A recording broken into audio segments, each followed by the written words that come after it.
میرا دل بدل دے، میرا دل بدل دے، میرا دل بدل دے، میرا دل بدل دے، میرا دل بدل دے، میرا دل بدل دے۔ الحمد للہ رب العالمین والصلاة والسلام علی رسولہ محمد خاتم النبیین وامام المتقین وقائد الغر المحجلین وعلی آلہ واصحابہ اجمعین، اما بعد۔ پچھلے درس میں ہم نے یہ بات عرض کی تھی کہ حضور علیہ الصلاۃ والسلام کو دعوت دین کے کام سے کون کون سے ہتھ کنڈے استعمال کر کے روکا گیا، کون کون سے طریقے اختیار کیے گئے، کس کس طریقے سے آپ کو ستایا گیا، تنگ کیا گیا۔ ان میں سے 3 چیزیں ہم نے ذکر کی تھیں کہ حضور نے جب علی الاعلان لوگوں کو اسلام کی طرف بلانا شروع کیا تو سب سے پہلا ہتھیار جو اسلام کے دشمنوں نے اختیار کیا وہ استہزاء اور مذاق تھا، کہ وہ مذاق اڑایا کرتے تھے۔ ایک شخص تھا اسود بن عبد یغوث، حضور علیہ الصلاۃ والسلام کے ساتھ دشمنی کرنے والے بھی چند، یعنی جو زیادہ بڑے دشمن تھے وہ چند مخصوص لوگ تھے، ان میں سے ایک یہ بھی تھا۔ یہ جب حضور علیہ الصلاۃ والسلام کو اور حضور کے صحابہ کو آتے ہوئے دیکھتا تھا، یہ اسود بن عبد یغوث، تو یہ مذاق اڑاتے ہوئے کہتا تھا قد جاءکم ملوک الارض، کہ راستے سے ہٹ جاؤ، زمین کے بادشاہ آ رہے ہیں۔ حضور علیہ الصلاۃ والسلام اور حضور کے صحابہ کو جب دیکھتا تھا تو مذاق اڑانے کے لیے کہتا تھا قد جاءکم ملوک الارض، کہ تمہارے پاس اس زمین کے بادشاہ اور مالک آ رہے ہیں۔ اور وہ مذاق کیوں اڑاتا تھا، یہ ملوک الارض کیوں کہتا تھا؟ اس لیے کہ ان کے کپڑے پھٹے پرانے ہوتے تھے، کچھ بہت زیادہ مال و دولت سب صحابہ کے پاس نہیں تھی، غربت کے آثار ان کے چہروں پر اور ان کے کپڑوں پر ظاہر ہوتے تھے، تو مذاق اڑانے کے لیے کہتے تھے کہ یہ دنیا کے بادشاہ ہیں، یعنی یہ لوگ کہتے ہیں کہ ہمارا دین ترقی کرے گا، ہمارا دین غلبہ حاصل کرے گا اور ہم دنیا کے بادشاہ بنیں گے۔ اور حضور علیہ الصلاۃ والسلام کا مذاق اڑاتے ہوئے کہتا تھا اما کلمت اليوم من السماء، کہ آج آسمان سے کسی نے آپ سے باتیں نہیں کی؟ اما کلمت اليوم من السماء، آج کسی نے آسمان سے کوئی بات نہیں کی آپ سے؟ تو یہ ان کا پہلا انداز تھا حضور کو دعوت کے کام سے روکنے کا، کہ مذاق اڑاتے تھے۔ دوسری چیز میں نے عرض کی تھی، میں نے بہت تفصیل سے یہ بات پچھلے درس میں عرض کر دی تھی، دوسرا طریقہ جو انہوں نے اختیار کیا تھا وہ تھا کہ حضور علیہ الصلاۃ والسلام کو سپورٹ کرنے والے جو لوگ ہیں ان پر دباؤ ڈالا جائے۔ چنانچہ ابو طالب حضور علیہ الصلاۃ والسلام کے سب سے بڑے سپورٹر تھے، آپ کو ہر جگہ وہ سپورٹ کرتے تھے، آپ کو پناہ دیتے تھے، تو کئی دفعہ ان کے پاس آئے لیکن اس کے اندر بھی ناکامی ہوئی۔ تیسرا طریقہ دین کی دعوت کو روکنے کا جو اختیار کیا گیا وہ پروپیگنڈا ہے، کہ انہوں نے بیٹھ کے مشورہ کیا کہ ان کے لیے ہم کوئی لقب چنتے ہیں، تو کسی نے کہا مجنون کہیں گے، کسی نے کہا شاعر کہیں گے، کسی نے کہا کچھ اور، تو آخر میں ان کا اتفاق ہو گیا اس بات پر کہ ان کے لیے ہم ساحر کا لفظ منتخب کرتے ہیں، کہ ان کو ہم جادوگر کہیں گے، کہ یہ جادوگر ہیں۔ اس پر ان کا اتفاق ہوا اور پورے مکہ کے اندر انہوں نے یہ مشہور کر دیا کہ یہ شخص ساحر ہے اور جادوگر ہے۔ مقصد سارے کاموں سے ایک ہی تھا، اور وہ کام اور وہ مقصد کیا تھا کہ کسی طرح دین کی دعوت کا جو کام ہو رہا ہے یا دین پر عمل کرنے کے لیے جو لوگ راغب ہو رہے ہیں، جو لوگ متوجہ ہو رہے ہیں، ان کو اس چیز سے روکا جائے۔ میں آج مزید چند طریقے ذکر کر کے پھر آتا ہوں کہ آج ہم جس دنیا میں جی رہے ہیں تو آج اسلام کے خلاف کیا کچھ ہو رہا ہے، اور ہم کہاں پہ سوئے ہوئے ہیں، اور ہمیں کتنا اس کے بارے میں پتہ ہے اور کتنا نہیں پتہ۔ چوتھا طریقہ جو اختیار کیا گیا حضور علیہ الصلاۃ والسلام کو دعوت سے روکنے کا، وہ دنیاوی پیشکش تھی۔ آپ کو پیشکش کی گئی بڑی بھاری بھاری قسم کی کہ یہ پیشکش آپ کو کرتے ہیں، یہ کرتے ہیں، آپ یہ اپنا دعویٰ چھوڑ دو۔ اور پیشکش ان کو کی عتبہ ابن ربیعہ، یہ بھی حضور علیہ الصلاۃ والسلام کے دشمنوں میں سے ایک تھا۔ مشورہ کیا سارے مشرکین نے مل کر کہ ہم نے تو مذاق بھی اڑا لیا، وہ مذاق اڑانے کے باوجود اپنے مشن سے، اپنے کاز سے پیچھے نہیں ہٹے۔ ہم نے ان کے چچا پر بھی دباؤ ڈالا، ان کے چچا بھی پیچھے ہٹنے کے لیے تیار نہیں ہیں، ان کے خلاف پروپیگنڈا بھی کر دیا، اتنا مشہور کر دیا ساحر ساحر ساحر، تب بھی وہ اپنا مشن اسی طرح جاری رکھے ہوئے ہیں۔ اب چوتھا طریقہ یہ ہے کہ جا کے ان سے کوئی صلح کر لیتے ہیں، کوئی صلح کر لیتے ہیں کہ وہ اپنے اس چیز سے باز آ جائے، ہم ان کو کچھ دے دیں گے تو، اور وہ اپنا یہ دعویٰ چھوڑ دیں، ہمیں اپنے پرانے دین پر جو ہمارے آباء و اجداد کا دین تھا اس پر چھوڑ دیں، ہم اس کی عبادت کریں گے، اور بس یہ دعویٰ چھوڑ دیں کہ اللہ کی عبادت کرو، لا الہ الا اللہ پڑھو، یہ دعویٰ یہ چھوڑ دیں۔ تو یہ شخص حضور علیہ الصلاۃ والسلام کے پاس آیا، مشورے سے انہوں نے اس کا نام طے کیا، عتبہ ابن ربیعہ کا، ابو الولید اس کی کنیت تھی۔ تو یہ حضور علیہ الصلاۃ والسلام کے پاس آیا، حضور علیہ الصلاۃ والسلام مسجد میں نماز پڑھ رہے تھے، تو اس نے حضور علیہ الصلاۃ والسلام سے کہا، یبن اخی، اے میرے بھتیجے، انک منا، دیکھیں جب آپ پر کوئی کسی بدماشی کے طریقے سے غالب نہیں آ سکتا تو پھر وہ صلح کا رستہ اختیار کرتا ہے، اور صلح کا رستہ اختیار کرتے ہوئے پھر اس کا انداز بھی ایسا ہو جاتا ہے گویا یہ واقعتاً آپ سے کوئی محبت کرتا ہے۔ تو اس نے کہا، یبن اخی، اے میرے بھتیجے، انک منا حیث قد علمت من خیارنا حسبا و نسبا، قد علمت من خیارنا حسبا و نسبا، کہ اے بھتیجے تم ہم ہی میں سے ہو، ہماری ہی قوم سے تعلق رکھتے ہو، اور سارا عرب یہ بات جانتا ہے کہ آپ حسب کے لحاظ سے بھی اور نسب کے لحاظ سے بھی بہت بڑے خاندان سے تعلق رکھتے ہیں، آپ کا خاندان بہت بڑا خاندان ہے۔ وَإِنَّكَ قَدْ أَتَيْتَ قَوْمَكَ بِأَمْرٍ عَظِيمٍ، لیکن آپ جو اپنی قوم کے پاس ایک نیا دین لے کر آئے ہو یہ بہت خطرناک ہے، بہت بڑا دعویٰ آپ نے کر دیا ہے۔ فَرَّقْتَ بِهِ جَمَاعَتَهُمْ، آپ نے اس وجہ سے ان کے اتحاد کو تفرقے میں بدل دیا ہے۔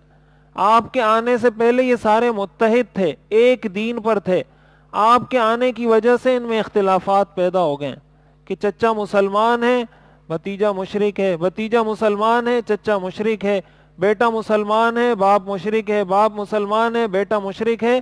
آپ نے بھائیوں کو آپس میں لڑا دیا ہے، باپ کو بیٹے سے لڑا دیا ہے، چچا کو بھتیجے سے لڑا دیا ہے۔ فرقت به جماعتهم، آپ نے ان کے درمیان اس دعوے کی وجہ سے تفریق ڈال دی ہے۔ ان الفاظ پہ آپ ذرا غور کریں، میں پھر اس کی طرف آتا ہوں کہ جب بھی آپ کو کوئی اسلام سے روکنے کی کوشش کرے گا، اسلام کے خلاف کوئی بات کرے گا، تو یہ بات اچھے طریقے سے ذہن میں مضبوطی سے بٹھا لیں۔ کبھی بھی آپ کو کوئی یہ نہیں کہے گا کہ اسلام غلط ہے، کبھی بھی کوئی کافر آپ کو یہ نہیں کہے گا کہ اسلام غلط ہے اس کو چھوڑ دو۔ ہاں وہ کچھ چیزیں ایسی بتائے گا آپ کو کہ اس کے نتیجے میں پھر آپ اسلام چھوڑیں گے۔ وجہ اس کی یہ کہ براہ راست اگر آپ کو کوئی شخص یہ کہہ دیتا ہے کہ اسلام چھوڑ دو تو آپ نہیں مانیں گے اس کی بات، آپ کہیں گے کیوں میں چھوڑوں اسلام۔ انڈائریکٹ وے میں نمبر ایک وہ حضور کو بھی سمجھا رہا ہے، فرقت به جماعتهم، آپ نے اختلاف پیدا کیا ہے۔ آپ کے آنے سے پہلے قوم میں اتحاد تھا، اتفاق تھا، یہ سارے ایک تھے، آپ کے آنے کی وجہ سے ان میں دھڑے بندی ہو گئی ہے، تقسیم ہو گئے۔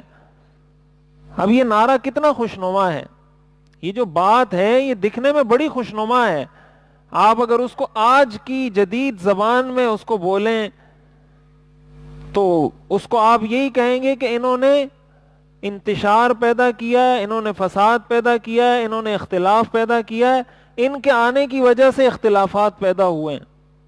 جب تک یہ نہیں آئے تھے کوئی اختلافات نہیں تھے، جب سے یہ آئے ہیں اختلافات پیدا ہو گئے ہیں۔ اب یہاں ایک بات یہ بھی یاد رکھیں کہ ظاہر ہے جب آپ حق کی بات کسی کو بتاتے ہیں تو اگر کسی مسئلے میں 10 قسم کی رائے آراء ہو سکتی ہیں تو یقیناً ان میں سے کوئی ایک حق ہوگی، باقی غلط ہوگی۔ کسی بھی مسئلے میں کوئی بھی معاملہ ہو۔ اب ہمارے لوگوں کا المیہ کیا ہے؟ ہمارے لوگوں کا المیہ یہ ہے کہ ہم 10 کی 10 کو غلط سمجھتے ہیں۔ آج ہمارے ہاں جو بات کی جاتی ہے نا، فرقہ واریت فرقہ واریت فرقہ واریت، نتیجہ اس کا کیا ہوتا ہے کہ ہم یہ سمجھتے ہیں کہ یہ 10 کے 10 غلط ہیں، حالانکہ ایسا نہیں ہوگا، ان میں سے کوئی ایک ٹھیک ہوگا۔ اب ٹھیک کون ہے یہ آپ نے تلاش کرنا ہے، آپ کی ذمہ داری ہے۔ اللہ نے کوئی آپ کو پکا ایسا سرٹیفکیٹ نہیں دیا ہے، اللہ کسی کے ساتھ بھی دنیا میں ایسا نہیں کرتا۔ آپ کو تلاش کرنا پڑے گا، آپ کو جانا پڑے گا، آپ کو تحقیق کرنی پڑے گی، آپ کو وقت نکالنا پڑے گا۔ اور اگر کوئی کہتا ہے کہ میرے پاس وقت نہیں ہے تو نہ نکالے، اس کی قبر آخرت کا مسئلہ ہے، کسی اور کی قبر آخرت کا مسئلہ تو نہیں ہے۔ کوئی کہتا ہے نہیں ہے میرے پاس وقت، تو بھائی سبحان اللہ، نہیں ہے تو نہیں نکالو وقت، وقت ہے تو نکال لو، نہیں ہے تو نہیں نکالو۔ لیکن یہ بات کرنا کہ یہ سارے کے سارے غلط ہیں، ایسا نہیں ہوگا، کوئی ایک ٹھیک ہے۔ اب ٹھیک کون ہے یہ آپ کو خود فیصلہ کرنا پڑے گا، اور فیصلہ آپ اس وقت کریں گے جب آپ کو اس کا علم ہوگا، جب آپ کو معلومات ہوں گی، جب آپ کے پاس اس کے لیے وقت ہوگا۔ اگر وقت نہیں ہوگا تو پھر آپ فیصلہ نہیں کر سکیں گے، پھر آپ یہ کہیں گے یہ سارے اختلافات مولویوں نے پیدا کیے ہیں، اور نتیجہ کیا ہوگا کہ اس نعرے کی وجہ سے آپ مولوی سے دور ہوں گے، اور پھر مولوی سے دور ہونے کی وجہ سے اپنے دین سے دور ہو جائیں گے۔ براہ راست آپ کو آ کر کوئی نہیں کہے گا مولوی بہت خراب ہوتے ہیں، یا جو ہے نا، یہ آپ کو کوئی نہیں کہے گا کہ دین اچھی چیز نہیں ہے، دین کو چھوڑ دو۔ بہرحال تو انہوں نے یہ کہا فرقت بہ جماعتہم، آپ نے ان کی جماعت کو توڑ دیا اپنے اس دعوے سے۔ وصفحت احلامہم، آپ نے ان کو بے وقوف قرار دے دیا ہے۔ آپ کہتے ہیں یہ سارے جو بتوں کی عبادت کرتے ہیں یہ سارے بے وقوف ہیں، تو یہ کوئی عقل میں آنے والی بات ہے کہ اس دنیا میں ایک آپ عقل مند ہیں، یہ ساری قوم بے وقوف ہے؟ یہ کیسے ہو سکتا ہے؟ صفحت احلامہم، ان کے خیالات، ان کے عقائد، ان کے تصورات کو آپ نے بے وقوفانہ تصورات قرار دے دیا کہ یہ سارے بے وقوف ہیں، یہ کم عقل ہیں، ان کے پاس عقل نہیں ہے۔ آج ہمارے ہاں جب گناہ کیا جاتا ہے، کوئی غلط روش اختیار کی جاتی ہے، کسی کو کہا جائے تو وہ کہتے ہیں سارے لوگ یہ کام کر رہے ہیں، سارے لوگ یہ کام کر رہے ہیں۔ تو اچھے طریقے سے یہ بات یاد رکھیں، آج بھی دنیا میں مسلمان کم ہیں اور کافر زیادہ ہیں۔ مسلمان آج بھی دنیا میں تعداد میں کافروں سے کم ہیں۔ اگر کثرت ہی معیار ہو تو پھر تو ہمیں اسلام پر رہنے کا بھی کوئی حق نہیں ہے، اس لیے کہ زیادہ لوگ تو کافر ہیں، زیادہ لوگ تو مسلمان نہیں ہیں دنیا میں۔ یہ تصور ذہن سے نکالنے کی ضرورت ہے۔ کثرت کبھی بھی صحیح اور غلط کا معیار نہیں ہوا کرتا۔ اگر بہت سارے لوگ گناہ کر رہے ہیں، ان کے گناہ کرنے سے وہ گناہ ثواب نہیں بن جائے گا، اور اگر بہت سارے لوگوں نے ثواب کا کام چھوڑ دیا، اس کا مطلب یہ نہیں ہوگا کہ اب یہ ثواب نہیں رہا۔ معیار یہ نہیں ہے کہ زیادہ لوگ یہ کر رہے ہیں یا زیادہ لوگ یہ کر رہے ہیں، معیار یہ ہے کہ اسلام نے کیا کہا ہے، یہ معیار ہے۔ قرآن اور حدیث نے کیا کہا ہے، یہ معیار ہے۔ چاہے دنیا میں کوئی ایک شخص بھی عمل نہ کرے، آپ اکیلے کھڑے ہوں لیکن قرآن اور حدیث کے مطابق ہوں تو آپ ٹھیک ہیں، ساری دنیا غلط۔ اور اگر ساری دنیا بھی غلط پر جمع ہو جاتی ہے، کوئی ایک بھی حق کی بات نہیں کرتا، حق پھر بھی حق ہے، حق پھر بھی حق ہے۔ سارے غلط ہوں گے تو یہی کہا جائے گا کہ یہ سارے غلط ہیں، اس لیے کہ حق پر ان میں سے کوئی ایک بھی نہیں، حق کا رستہ یہ ہے۔ تو انہوں نے کہا صفحت احلامہم، آپ نے ان کے سارے خیالات کو بے وقوفانہ قرار دے دیا. وعبت آلہتہم ودینہم، ان کے معبودوں کی اور ان کے دین کی آپ عیوب بیان کرتے ہیں. آپ ان کے معبودوں کو برا بلا کہتے ہیں کہ ان کے معبود تو یہ نہیں کر سکتے، کھانا نہیں کھلا سکتے، پلا نہیں سکتے، نفع نہیں پہنچا سکتے، نقصان نہیں پہنچا سکتے. وہ ان بتوں کی عبادت کرتے ہیں اور آپ ان کو برا بلا کہتے ہیں. اور بتوں کو ہی نہیں، ان کے دین کو برا بلا کہتے ہیں. آپ کہتے ہیں تمہارا دین غلط ہے، تم باطل پر ہو، تم ناحق پر ہو، تم غلط رستے پر ہو، تم ناجائز رستے پر ہو، میں حق پر ہوں. یہ بھی آپ نے کیا. یہ بھی کہا جاتا ہے نا آج کہ بھائی آپ غلط کو غلط کیوں بولتے ہیں، غلط کو غلط کیوں. یہ میں آگے بتاؤں گا، جو قل یا ایھا الکافرون والی جو سورت ہے اس کے ضمن میں بتاتا ہوں. وَكَفَرْتَ مَن مَضَىٰ مِنْ آبَائِهِمْ، اسی طرح آپ نے ہمارے آباء و اجداد کو کافر قرار دے دیا. ہم سے پہلے جو لوگ اس دین پر تھے اس کا مطلب وہ سارے کافر تھے، اس لیے کہ آپ کہتے ہیں تم شرک کرتے ہو، شرک کو اللہ معاف نہیں کرے گا. تو ہمارے آباء و اجداد بھی تو یہی کرتے تھے. تو آپ اور تو چھوڑیں، ہمارے آباء و اجداد کو بھی آپ نے کافر بنا دیا. ہمیں تو چھوڑیں، ہمارے آباء و اجداد بھی کافر. فاسمع منی، یہ ساری باتیں کرنے کے بعد عتبہ ابن ربیعہ نے کہا اب آپ میری ایک بات سنیں. اعرض علیک امورا تنظر فیہا لعلک تقبل منہا بعضہا، میں آپ کے سامنے چند چیزیں رکھتا ہوں، شاید ان میں سے کوئی چیز آپ کو سمجھ میں آ جائے، آپ اس کو قبول کر لیں. حضور علیہ الصلوۃ والسلام نے فرمایا قل یا ابا الولید اسمع، آپ نے فرمایا ابو الولید کہو، میں تمہاری پوری بات سنوں گا. فقال، تو اس نے کہا یبن اخی ان کنت تريد بما جئت به من هذا الامر مالا جمعنا لك من اموالنا حتى تكون اكثرنا مالا. اگر تمہارا مقصد آپ صاف صاف بتا دیں کہ آپ اگر اس دعوے سے مالدار آدمی بننا چاہتے ہیں کہ میں یہ دعویٰ کروں گا، لوگ میرے پیچھے چلنا شروع کریں گے، میرے فالوورز بنیں گے اور پھر وہ مجھے پیسے دیں گے، سرمایہ دیں گے، تو میں عرب کا مالدار ترین آدمی بن جاؤں گا، اگر اس مقصد کے لیے یہ دعویٰ کیا ہے تو ہم ایسا کرتے ہیں، ہم سارے مل کر آپ کے لیے پیسے جمع کرتے ہیں، دراہم اور دنانیر جمع کرتے ہیں، آپ کو اتنا پیسہ دیں گے کہ آپ ہم میں سب سے مالدار ترین آدمی بن جائیں گے، لہٰذا آپ یہ پیسے لے لیں اور اس دعوے سے پیچھے ہٹ جائیں. نمبر 1. وَإِن كُنْتَ تُرِيدُ شَرَفًا سَوَّدْنَاكَ عَلَيْنَا حَتَّى لَا نَقْطَعَ أَمْرًا دُونَكَ، اگر آپ کو عزت اور مرتبہ اور کوئی عہدہ چاہیے تو ہم آپ کو اپنا بڑا بنا دیتے ہیں، کوئی فیصلہ ہم آپ کے بغیر نہیں کریں گے. لا نقطع امرا دونک، کوئی بھی فیصلہ آپ کی مرضی اور آپ کی اجازت کے بغیر نہیں ہوگا، آپ ہمارے بڑے بن جائیں لیکن اس دعوے سے باز آ جائیں. وَإِن كُنْتَ تُرِيدُ مُلْكًا مَلَّكْنَاكَ عَلَيْهِ، اگر آپ کا مقصد بادشاہت حاصل کرنا ہے ہم آپ کو بادشاہ بنا دیتے ہیں. وَإِن كَانَ هَذَا الَّذِي يَأْتِيكَ رِئْيًا مِنَ الْجِنِّ لَا تَسْتَطِيعُ رَدَّهُ عَن نَفْسِكَ طَلَبْنَا لَكَ طِبْ وَبَذَلْنَا فِيهِ أَمْوَالَنَا، اور اگر ان تینوں میں سے بھی کوئی چیز قبول نہیں ہے اور آپ یہ سمجھتے ہیں کہ آپ کو کسی جن کے اثرات آپ پر ہو گئے، کوئی جادو کے اثرات آپ پر ہو گئے، تو ہم کسی طبیب کو بلا لیتے ہیں، کسی ڈاکٹر کو بلا لیتے ہیں، وہ آپ کا علاج کرے گا، جتنا علاج کا خرچہ ہوگا وہ خرچہ ہم برداشت کریں گے. یعنی اگر آپ پیسے کو بھی قبول نہیں کر رہے، بادشاہت کو بھی قبول نہیں کر رہے، اس کا مطلب یہ ہے کہ آپ کو کوئی بیماری ہے معاذ اللہ، تو آپ ایسا کریں ہم آپ کا مفت میں علاج کراتے ہیں، لیکن یہ بات کرنا چھوڑ دیں آپ. حضور علیہ الصلوۃ والسلام نے فرمایا لقد فرغت یا ابا الولید، اے ابو الولید تم اپنی بات کہہ کر فارغ ہو گئے، اور بھی کچھ کہنا ہے یا بس؟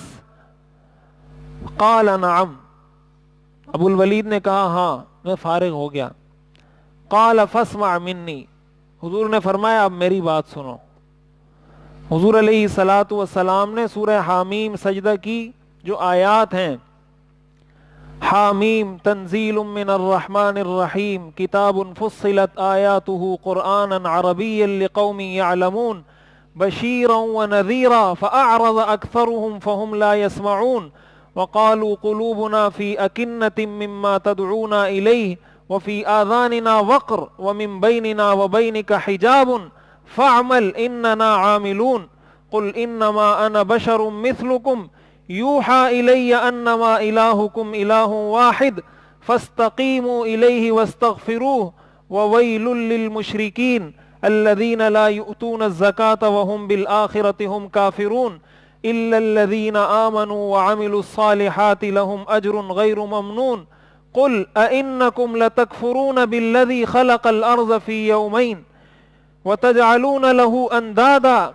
ذلك رب العالمين وجعل فيها رواسي من فوقها وبارك فيها وقدر فيها أقواتها في 4 أيام سواء للسائلين ثم استوى إلى السماء وهي دخان فقال لها وللأرض ائتيا طوعا أو كرها قالتا أتينا طائعين فقضاهن 7 سماوات في يومين وأوحى في كل سماء أمرها وزينا السماء الدنيا بمصابيح وحفظا ذلك تقدير العزيز العليم فإن أعرضوا فقل أنذرتكم صاعقة مثل صاعقة عاد وثمود.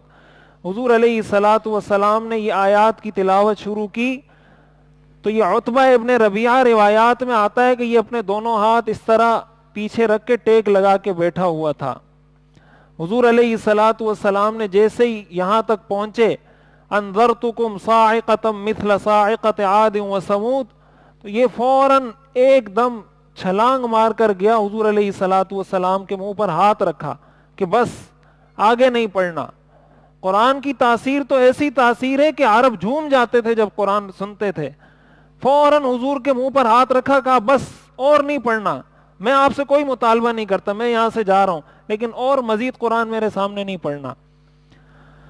اور کہا آپ کو آپ کی رشتہ داری کا واسطہ, آپ کو آپ کے قوم اور قبیلے کا واسطہ کہ آگے کچھ نہیں پڑھنا. حضور علیہ الصلوۃ والسلام خاموش ہو گئے. وہ جب گیا عتبہ ابن ربیعہ اپنی قوم کے پاس تو وہ سارے انتظار میں تھے, اس کو بھیجا تھا کہ یہ گیا ہے حضور کو پیشکش کرنے کے لیے, تو اب بتائے گا کہ حضور نے کون سی پیشکش قبول کی ہے. یہ جب گیا تو وہاں کہا واللہ لقد سمعت قولا ما سمعت مثلہ قط, آج میں نے اللہ کی قسم ایسا کلام سنا ہے جو میں نے زندگی میں کبھی نہیں سنا.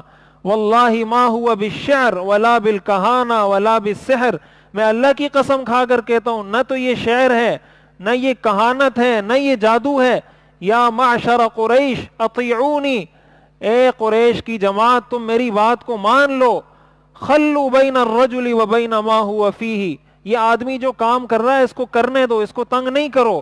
فواللہ لیکونن لکلامہ الذی سمعت نبأ, اللہ کی قسم میں نے آج جو کلام سنا ہے اس کی مستقبل میں کوئی عظیم شان ہوگی. فإن تصبہ العرب کفیتموہ بغیرکم, اگر کوئی اور آ کر ان کو قتل کر دیتا ہے یا نقصان پہنچا دیتا ہے تو تمہارا مقصد حاصل ہو جائے گا. وإن یظہر علی العرب, اور اگر اس کو غلبہ حاصل ہو جاتا ہے فعزہ عزکم, تو یہ بھی عربی ہے تم بھی عربی ہو, تو عرب کو اگر عرب پر غلبہ حاصل ہو جائے تو اس میں کوئی عار کی بات نہیں. ساروں نے مل کر کہا لقد سحرک محمد, محمد نے تم پر جادو کر دیا ہے. انہوں نے آگے سے کہا ھذا رأیی, بس یہ میری رائے ہے, باقی مرضی آپ کی, آپ قبول کرو یا قبول نہ کرو. تو یہ تو وہ واقعہ ہے کہ باقاعدہ مشورہ کر کے حضور علیہ الصلوۃ والسلام کو پیشکش کی گئی اور مختلف دنیا کی آسائشیں ان کو بتائی گئی کہ یہ آپ کو مل جائے گا, یہ مل جائے گا, یہ مل جائے گا. لیکن حضور علیہ الصلوۃ والسلام نے ان ساری چیزوں کو مسترد کر دیا. اب اس میں ہمارے سمجھنے کی چیز یہ ہے, ہم جب دین پر عمل کرتے ہیں یا دین کا کام کرتے ہیں, بالخصوص جو لوگ دین کا کام کرتے ہیں, جو علماء ہوتے ہیں, ان کو بھی باطل کی طرف سے اس طرح کی بہت ساری پیشکشیں ہوتی رہتی ہیں, بہت ساری پیشکش ہوتی رہتی ہیں. اور وہ پیشکش ایسی نہیں ہوتی براہ راست کہ وہ آپ کو پیسے دے اور کہے کہ آپ یہ لے لو اور کام چھوڑ دو. اس کے طریقہ کار آج کے زمانے کے حساب سے مختلف ہیں. وہ کبھی آپ کو کسی ورکشاپ میں بلائیں گے, کبھی کسی کانفرنس میں بلائیں گے, کبھی کسی ایک ہوٹل میں بلائیں گے, کبھی ایک موضوع پر کبھی دوسرے موضوع پر. مقصد یہ ہوگا کہ یہ ہمارے ساتھ اٹیچ ہو جائے, اٹیچ ہوتا رہے, اس کو پیسے بھی ملتے رہیں گے, کھانا بھی ملتا رہے گا اور اس کے مزے ہوں گے. اب یہ 2 ہفتے پہلے کی بات ہے, مجھے ایک شخص کا فون آیا کہ ایک امریکن NGO ہے, وہ 3 روزہ ورکشاپ کروا رہی ہے.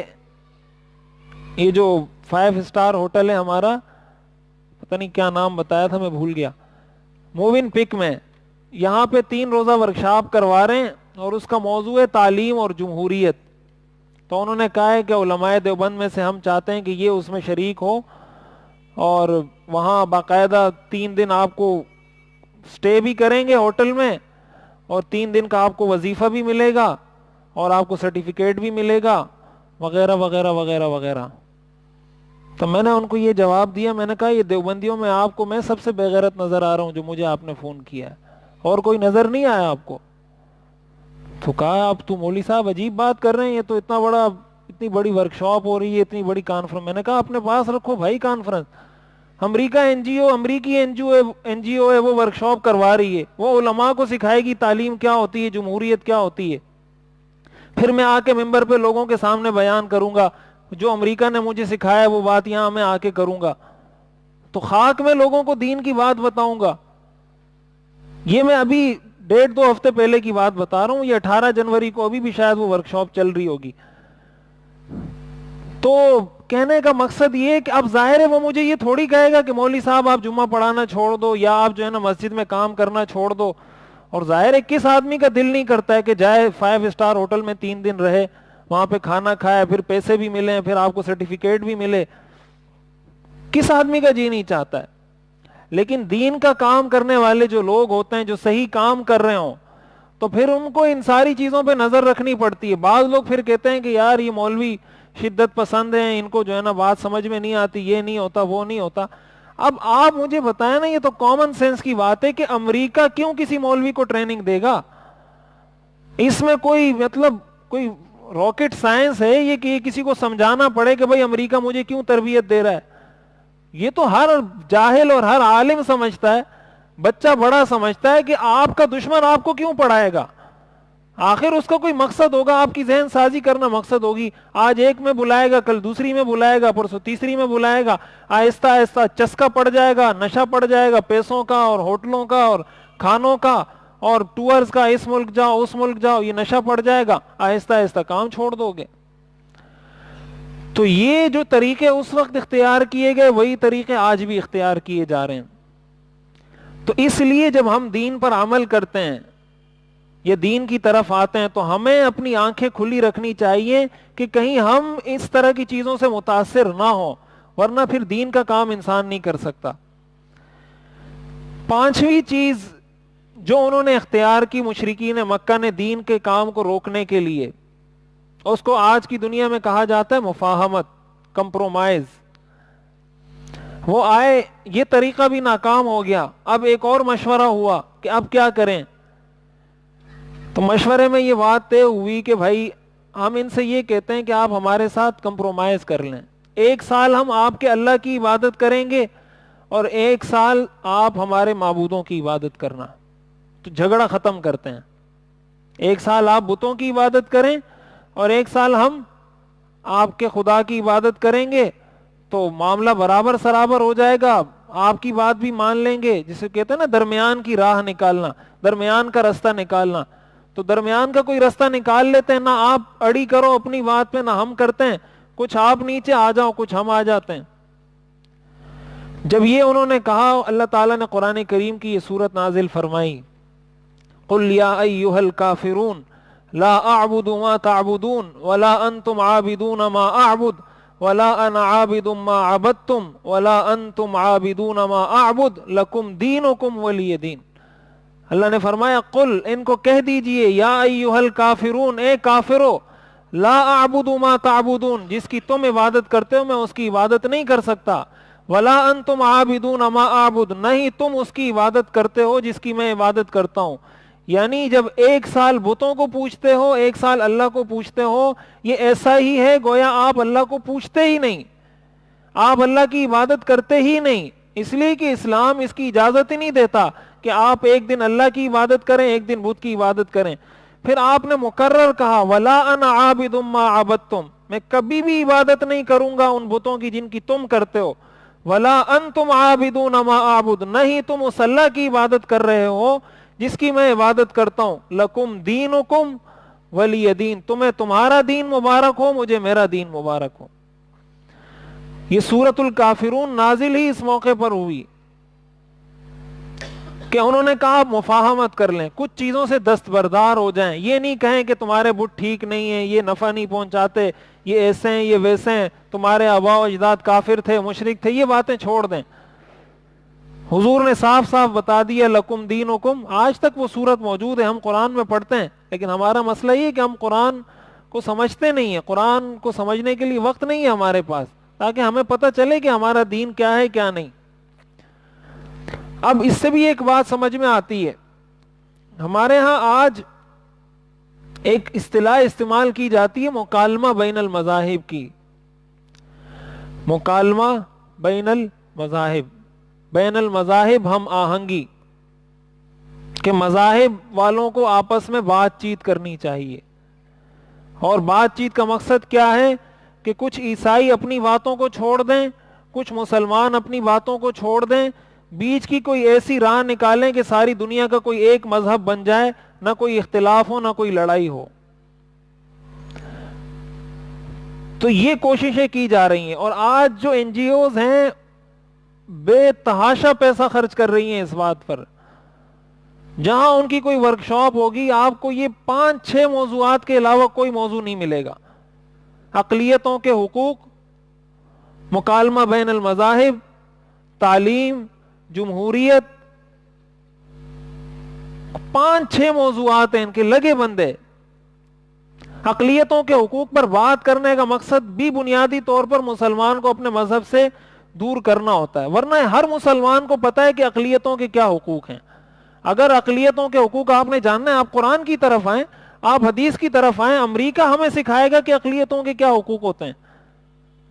قرآن نے بیان نہیں کیے اقلیتوں کے حقوق، حدیث نے بیان نہیں کیے. حضور علیہ الصلوۃ والسلام کی سیرت میں کیا اس کی مثالیں موجود نہیں ہیں. تو یہ 5-6 موضوعات ہوتے ہیں، مقصد سب کا لانا اسی بات کی طرف ہوتا ہے. تو یاد رکھیں اس مکالمہ بین المذاہب کی شرعاً کوئی گنجائش نہیں ہے. ایسے مکالمہ بین المذاہب کے جواب میں قرآن یہ کہتا ہے لا اعبد ما تعبدون ولا انتم عابدون ما اعبد لکم دینکم ولی دین. نہ تو میں تمہاری بات مانوں گا، نہ تم میری بات مانو گے. تم اپنا کام کرو، میں اپنا کام کروں گا. آج اگر کوئی مولوی صاحب یہ جواب دے دے تو کہتے ہیں یہ مولوی صاحب شدت پسند ہے، یہ سخت ہے. بھائی یہ مولوی کا جواب نہیں ہے، یہ قرآن کا جواب ہے. پھر مولوی صاحب کو نہیں بولو، قرآن کو بولو کہ قرآن سخت ہے. قرآن کو تھوڑا نرم کرنا چاہیے، اس میں تھوڑی چینجنگ کرنی چاہیے تاکہ تھوڑا نرم ہو جائے، ماحول اور معاشرے کے حساب سے تھوڑا برابر ہو جائے. مولوی صاحب کو کیوں کہتے ہیں؟ مولوی صاحب تو آپ کو سورۃ الکافرون پڑھے گا، ترجمہ بتائے گا، پھر آپ کہیں گے کہ مولوی صاحب سختی کرتا ہے. تو یہ مفاہمت کا رستہ شریعت نے ایک بتایا ہے. قل یا اہل الکتاب تعالوا الی کلمۃ سواء بیننا وبینکم الا نعبد الا اللہ. اللہ فرماتے ہیں مکالمے کا ایک ہی طریقہ ہے کہ سارے کافروں کو بولو تعالوا، ادھر آ جاؤ، الی کلمۃ، اس کلمے کی طرف، سواء بیننا وبینکم، جو ہمارے اور تمہارے درمیان برابر ہے. اور وہ کلمہ ہے اللہ نعبد الا اللہ، کہ ہم اللہ کے علاوہ کسی کی عبادت نہیں کریں گے. اگر مکالمہ کرنا ہے تو اسلام کی پہلی شرط مکالمہ بین المذاہب کی یہ ہے کہ آپ کو اسلام قبول کرنا ہوگا. اسلام کی مکالمہ بین المذاہب کی پہلی شرط تعالوا الی کلمۃ سواء بیننا وبینکم، اسلام قبول کرو، پھر اس کے بعد بات کریں گے. اور ظاہر ہے اسلام قبول کرنے کے بعد کبھی بھی امریکہ ہمارے ساتھ بات چیت نہیں کرے گا. اس کا مقصد اسلام قبول کرنا نہیں ہے، اس کا مقصد ہمیں اپنے اسلام سے دور لے جانا ہے. وَدُّوا لَوْ تَكْفُرُونَ كَمَا كَفَرُوا فَتَكُونُونَ سَوَاءً. اللہ فرماتے ہیں یہ کافر چاہتے ہیں کہ تم بھی ایسے ہی کافر بن جاؤ جیسے وہ کافر ہیں. لَوْ تَكْفُرُونَ كَمَا كَفَرُوا فَتَكُونُونَ سَوَاءً، تو پھر تم برابر ہو جاؤ گے. وَلَن تَرْضَىٰ عَنْكَ الْيَهُودُ وَلَا النَّصَارَىٰ حَتَّىٰ تَتَّبِعَ مِلَّتَهُمْ، یہود اور نصارہ تم سے ہرگز راضی نہیں ہو سکتے، ہرگز، حتیٰ تتبع ملتہم، یہاں تک کہ تم بھی یا یہودی بن جاؤ یا نصرانی بن جاؤ۔ اب یہ قرآن نے کہا ہے، یہ کوئی مولوی صاحب کی باتیں تو ہیں نہیں کہ کوئی اس کو ریجیکٹ کر دے کہ بھائی میں مولوی صاحب کی باتوں کو نہیں مانتا۔ یہ میں جو پڑھ رہا ہوں یہ سارا قرآن پڑھ رہا ہوں، اس کا کوئی مسلمان انکار کر نہیں سکتا، کرے گا تو مسلمان نہیں رہے گا۔ قرآن کہہ رہا ہے لن ترضى عنك اليهود ولا النصارى حتى تتبع ملتهم۔ تو ایک رستہ انہوں نے اختیار کیا، یہ چھٹا طریقہ تھا۔ پانچواں طریقہ تھا مفاہمت کا، کہ ہم آپس میں کوئی چیز کمپرومائز کر لیتے ہیں، آپ اپنے مذہب سے یہ چیزیں نکال دو، ہم اپنے مذہب سے یہ چیزیں نکال دیتے ہیں، ملا کے کوئی ایسا کوئی دین بنا لیتے ہیں تاکہ نہ آپ ہم سے لڑیں اور نہ ہم آپ سے لڑیں، بیچ کی کوئی راہ نکال دیں۔ تو اسلام اس شرط کو کبھی بھی قبول نہیں کرے گا اور قیامت تک قبول نہیں کرے گا۔ اسلام نے تو مشابہت سے منع اس لیے کیا ہے، یہ جو ہم بار بار پڑھتے ہیں کہ اس میں کافروں کے ساتھ مشابہت ہے، مشابہت منع ہے، تشبہ منع ہے، تشبہ منع ہے، یہ جو اسلام نے تشبہ سے منع کیا ہے کہ کسی کافر جیسی حرکت نہ کرو، ایسا کام نہ کرو جیسے کافر کرتے ہو، کہیں لوگوں کو شبہ نہ ہو کہ یہ مسلمان ہے یا کافر ہے۔ یہ جو اسلام نے جہاں جہاں منع کیا، حدیث میں آتا ہے من تشبہ بقوم فہو منہم، جس نے جس قوم کی مشابہت اختیار کی وہ انہی میں سے ہے۔ یہ جو اسلام نے منع کیا ہے یہ اس لیے منع کیا ہے کہ اسلام اپنا ایک الگ تشخص برقرار رکھنا چاہتا ہے، کہ دنیا کو پتہ چلے یہ ایک الگ مذہب، ایک الگ حقیقت ہے۔ جب آپ ان کی باتوں میں جا کے گھسنا شروع کریں گے، ان کی باتوں کو قبول کرنا شروع کریں گے، اسلام اپنا تشخص کھو دے گا، اسلام ایک مذہب کی حیثیت سے باقی نہیں رہے گا، اسلام میں بہت ساری چیزیں ان کی آ جائیں گی۔ تو اسلام جب ان کے ساتھ مشابہت سے منع کرتا ہے، جب اسلام اس چیز سے منع کرتا ہے کہ آپ اس کی مشابہت اختیار نہیں کر سکتے۔ 10 محرم کا روزہ حضور علیہ الصلوۃ والسلام جب مدینہ آئے تو یہودی 10 محرم کا روزہ رکھتے تھے۔ حضور کو جب پتہ چلا تو آپ نے پوچھا کیوں رکھتے ہیں؟ انہوں نے بتایا کہ یہ حضرت موسیٰ علیہ السلام کو اللہ نے نجات دی تھی 10 محرم کو، تو اس کی خوشی میں یہ روزہ رکھتے ہیں۔ حضور علیہ الصلوۃ والسلام نے فرمایا اس کے تو ہم زیادہ حقدار ہیں، حضرت موسیٰ علیہ السلام بھی موحد تھے، میں بھی موحد ہوں، یہ روزہ تو ہمیں رکھنا چاہیے۔ لیکن ساتھ آپ نے کہا کہ اگر میں اگلے سال زندہ رہا تو میں اس کے ساتھ 9 محرم کا یا 11 محرم کا روزہ بھی رکھوں گا۔ اب آپ یہاں دیکھیں، اس چیز کو سمجھنے کی کوشش کریں، ہر چیز کو تشدد کے کھاتے میں نہیں ڈال دینا چاہیے۔ روزہ رکھنا ثواب کا کام ہے۔ حضور یہ کہہ سکتے تھے یار یہ ثواب کا کام کر رہے ہیں میں بھی کر رہا ہوں، یہ 10 کو رکھتے ہیں میں بھی رکھوں گا، چلو تھوڑی بہت تو موافقت ہو جائے گی، یہ کہیں گے یہ ہماری بات مانتا ہے۔ حضور نے کہا ان کی مخالفت کے لیے کہ چونکہ یہ 10 محرم کا رکھتے ہیں تو میں 10 کے ساتھ 9 بھی رکھوں گا تاکہ لوگوں کو پتہ چل جائے کہ اسلام الگ ہے، یہ الگ ہے۔ ثواب کے کام میں آپ نے کہا میں 9 محرم کا روزہ بھی رکھوں گا، 10 کا بھی رکھوں گا تاکہ لوگوں کو پتہ چل جائے کہ یہ اس وجہ سے نہیں رکھ رہا کہ یہ یہودی رکھتے ہیں بلکہ ان کا اپنا الگ مذہب ہے۔ حالانکہ ثواب کے کام میں مشابہت کا کیا معنی ہوتا ہے؟ تو اس سے یہ بات سمجھ میں آتی ہے کہ اسلام کبھی بھی اس چیز کی اجازت نہیں دیتا کہ اپنا تشخص کھو دے۔ اسلام ہر حال میں اپنے آپ کو برقرار رکھے گا۔ واللہ متم نورہ ولو کرہ الکافرون، اللہ فرماتے ہیں میں اس کو پورا کر کے رہوں گا اگرچہ کافروں کو اچھا نہ لگے، ولو کرہ المشرکون، اگرچہ مشرکوں کو اچھا نہ لگے۔ یریدون لیطفئوا نور اللہ بافواہہم، یہ اپنی زبانوں سے، اپنے منہ سے اللہ کے اس نور کو بجھانا چاہتے ہیں۔ اللہ فرماتے ہیں واللہ متم نورہ، میں اس نور کو پورا کر کے چھوڑوں گا، میں اس کو پھیلا کے چھوڑوں گا۔ تو اس لیے شریعت اس چیز کی بھی اجازت نہیں دیتی۔ تو دین کی دعوت سے روکنے کا ایک طریقہ یہ ہوتا ہے کہ کافروں کی جانب سے آپ کو کمپرومائز کی اور مکالمہ بین المذاہب کی دعوت دی جاتی ہے۔ اس کا بنیادی مقصد آپ کو اپنے دین کے کام سے روکنا ہوتا ہے، کمپرومائز کرنا مقصد نہیں ہوتا۔ تو یہ بھی ہمیں پتہ ہونا چاہیے کہ یہ طریقہ بھی کہ اسلام اپنے کسی بھی اصول پر کسی بھی حال میں سمجھوتا کرنے کی اجازت نہیں دیتا، کبھی بھی عقائد پر سمجھوتا نہیں ہو سکتا، کبھی بھی اصولی باتوں پر، فرائض پر کبھی اسلام سمجھوتا نہیں کر سکتا. کوئی کافر اگر یہ کہے کہ بھائی آپ نماز نہیں پڑھو تو ہم آپ کے ساتھ صلح کر لیں گے، ایسی صلح کی اسلام اجازت نہیں دیتا، اس لیے کہ نماز اسلام کا رکن ہے. کوئی کہتا ہے بھائی آپ حج نہیں کرو، روزہ نہیں رکھو، جہاد نہیں کرو، پھر ہم آپ کے ساتھ صلح کریں گے، یہ صلح نہیں ہو سکتی. یہ ساری چیزیں قرآن کا حصہ ہیں. آپ کو نماز بھی پڑھنی ہوگی، ماننا پڑے گا، روزے کو بھی ماننا ہوگا، حج زکوٰۃ جہاد ساری چیزوں کو ماننا ہوگا، تب جا کر آپ مسلمان بنیں گے، نہیں تو مسلمان ہی نہیں بن سکتے. پھر تو قرآن سے وہ ساری آیتیں نکالنی پڑیں گی جو اس موضوع سے متعلق ہیں. نماز پہ کمپرومائز کر رہے ہیں تو نماز والی آیتیں نکالیں، روزے پہ کمپرومائز کر رہے ہیں تو روزے والی نکالیں، جہاد پہ کر رہے ہیں تو جہاد والی نکالیں. اور ظاہر ہے جب قرآن سے کچھ نکالیں گے، کچھ کو مانیں گے، تو ایسا شخص مسلمان نہیں ہوتا. مسلمان وہ ہوتا ہے جو پورے قرآن پر ایمان رکھتا ہے.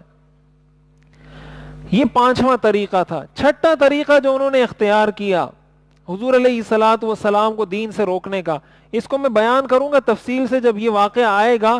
میں صرف ابھی اس کی طرف اشارہ کر رہا ہوں. حضرت کعب بن مالک جو 3 صحابہ تھے حضور علیہ الصلوۃ والسلام سے غزوے میں پیچھے رہ گئے تھے اور صحیح مسلمان تھے، صحیح صحابہ تھے، منافقین میں نہیں تھے، لیکن بس وہ اس چکر میں کہ آج جاتے ہیں کل جاتے ہیں، آج جاتے ہیں کل جاتے ہیں، وہ رہ گئے. حضور علیہ الصلوۃ والسلام چلے گئے، یہ پیچھے رہ گئے. انہوں نے بہت کوشش کی پہنچنے کی، نہیں پہنچ سکے. اللہ تعالیٰ کی طرف سے حکم آیا کہ ان کا آپ بائیکاٹ کر دیں. حضور علیہ الصلوۃ والسلام نے ان 3 صحابہ کا بائیکاٹ کر دیا.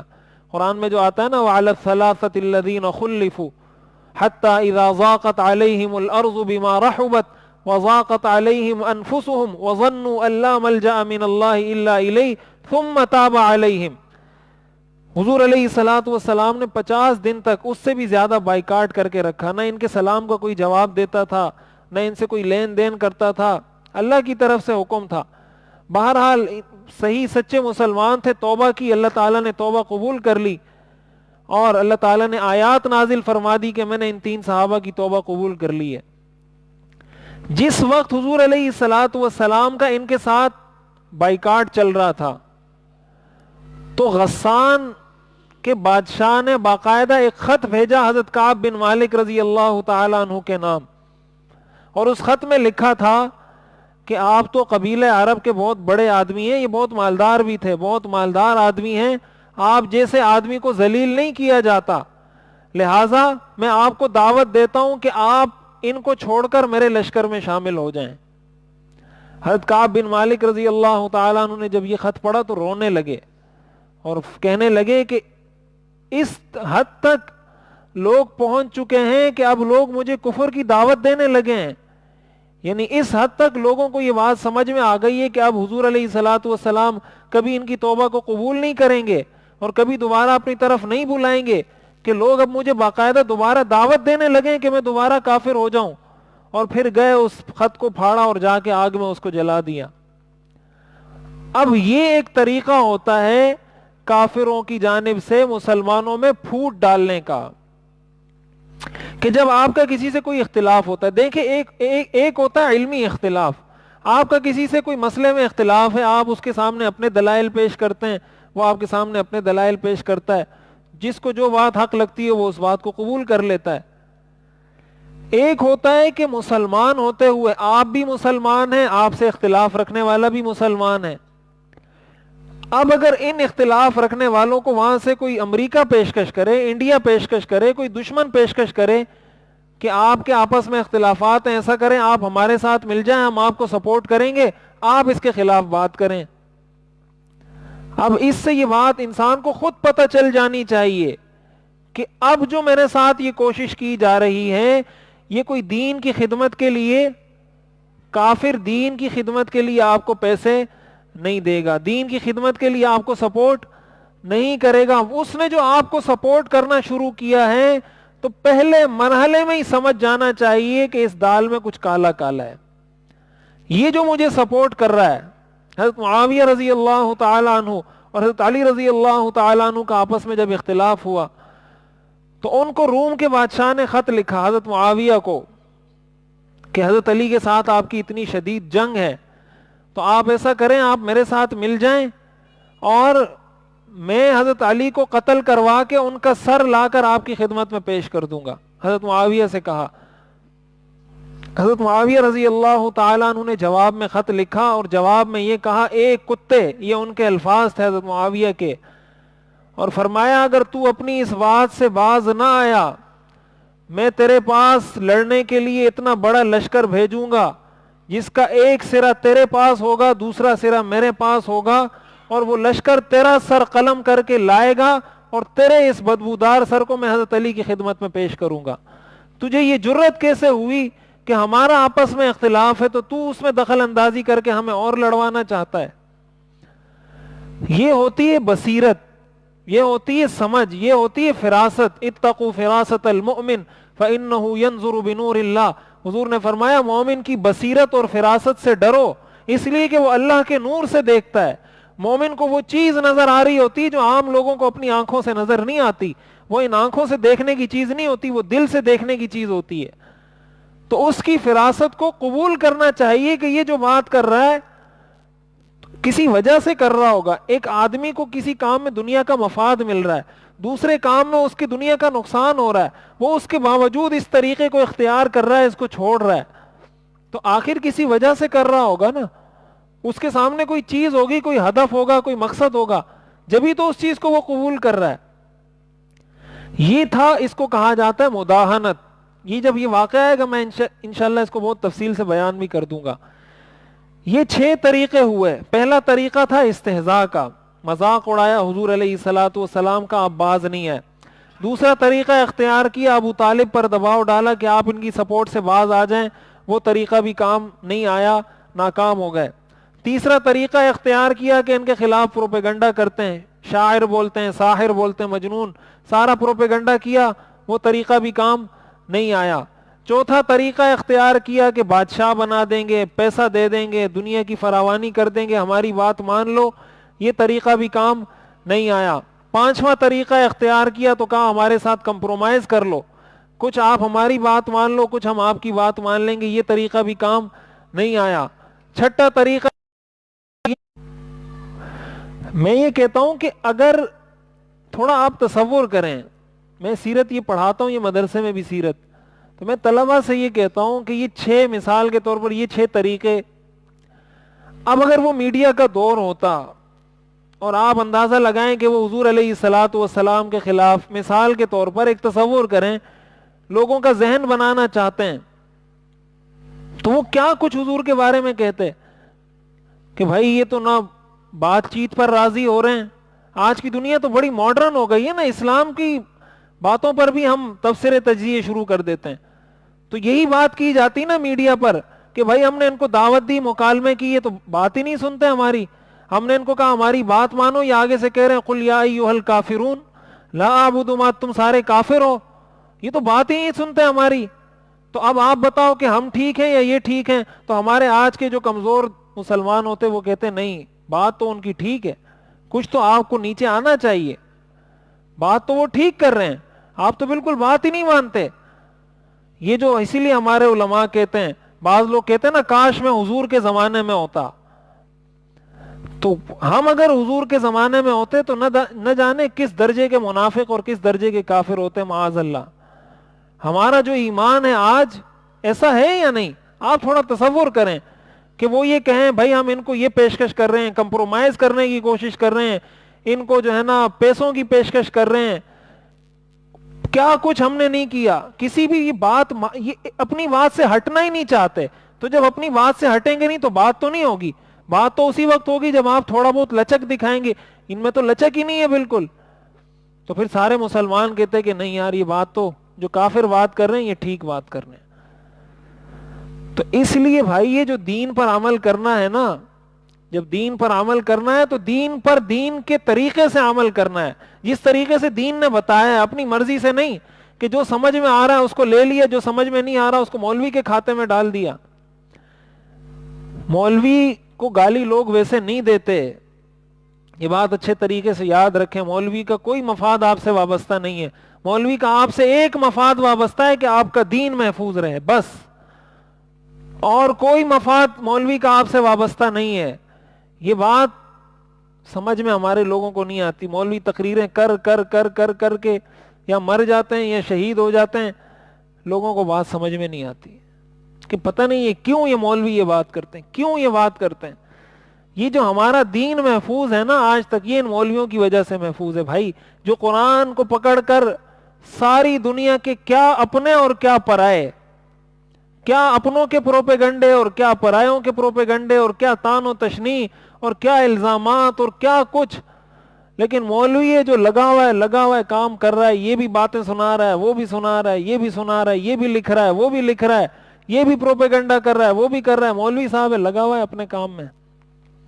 تو پھر لوگ کہتے ہیں کہ یار ان کو جو ہے نا بات سمجھ میں نہیں آتی, یہ وہ پرانے دور کے لوگ ہیں تو اس لیے ان سے تو دور ہی رہو تو اچھا ہے. اتنے لوگ میں جانتا ہوں ہمارے نمازی, اچھے خاصے نمازی لوگ ہیں, وہ اپنے بچوں کو کہتے ہیں بھائی کسی مولوی صاحب کے پاس نہیں بیٹھنا. ان بچوں نے خود آ کے ہمیں بتایا, وہ خود فون پہ بتاتے ہیں, رابطہ کرتے ہیں تو بتاتے ہیں. ان کو تعلیم یونیورسٹیوں میں پتہ نہیں کہاں کہاں بھیجیں گے, یہ ان پہ شرط لگائی ہوئی ہے, کسی مولوی کے پاس نہیں جانا. جب مولوی کے پاس دیکھا اس دن اس کی پٹائی ہوگی گھر میں, مولوی کے پاس کیوں بیٹھے تھے. تو اب آپ مجھے بتائیں نا کہ جس مسلمان کا یہ ذہن بن جائے, آیا اس کو دین سے دور کرنے کے لیے کسی اور چیز کی ضرورت ہے؟ عربی ہمیں نہیں آتی, قرآن ہمیں نہیں آتا, حدیث ہمیں نہیں آتی, قرآن کو ہم پڑھتے نہیں, حدیث کو ہم پڑھتے نہیں, فقہ کو ہم سمجھتے نہیں, مولوی کے قریب ہم بیٹھتے نہیں, تو دین ہمیں کون بتائے گا؟ حضرت جبریل آ کے سمجھائیں گے؟ اللہ کا کوئی اور پیغمبر آئے گا؟ نبوت کا سلسلہ تو ختم ہو گیا, کون بتائے گا ہمیں دین کی بات؟ یہی مولوی صاحب بتائے گا, جو مسجد میں بیٹھ کے, مدرسے میں بیٹھ کے جو باتیں کر رہے ہیں, یہ وہی دین کی باتیں کر رہے ہیں. اور یہ علماء کی ذمہ داری ہے. حدیث شریف میں آتا ہے یحمل هذا العلم من كل خلف عدوله, اس علم کو ہر طبقے میں اچھے لوگ حاصل کریں گے. ینفون عنہ تحریف الغالین, ان کی 3 ڈیوٹیاں ہوں گی. یہ صحیح حدیث ہے. علماء حق کی 3 بنیادی ذمہ داریاں حدیث میں حضور نے بتائی ہیں. نمبر 1, ینفون عنہ تحریف الغالین, جو غلو کرنے والے لوگ ہیں, مبالغہ کرنے والے لوگ ہیں, ان کے مبالغے کو دین سے ختم کر کے بتائیں گے کہ یہ جو مبالغہ کر رہے ہیں یہ غلط ہے, دین میں مبالغہ اس درجے کا نہیں ہے. پہلا کام ان کا یہ ہوگا کہ جو بہت زیادہ, حدیث شریف میں آتا ہے نا لا تطرونی کما اطرت النصارى المسیح ابن مریم, کہ میری تعریف میں اتنا مبالغہ مت کرو جتنا عیسائیوں نے حضرت عیسیٰ کی تعریف میں مبالغہ کیا کہ ان کو اللہ کا بیٹا بنا دیا. میری اتنی تعریف نہیں کرنا کہ مجھے اللہ کا بیٹا بنا دو. انی عبد اللہ و رسول, میں اللہ کا بندہ اور اللہ کا رسول ہوں.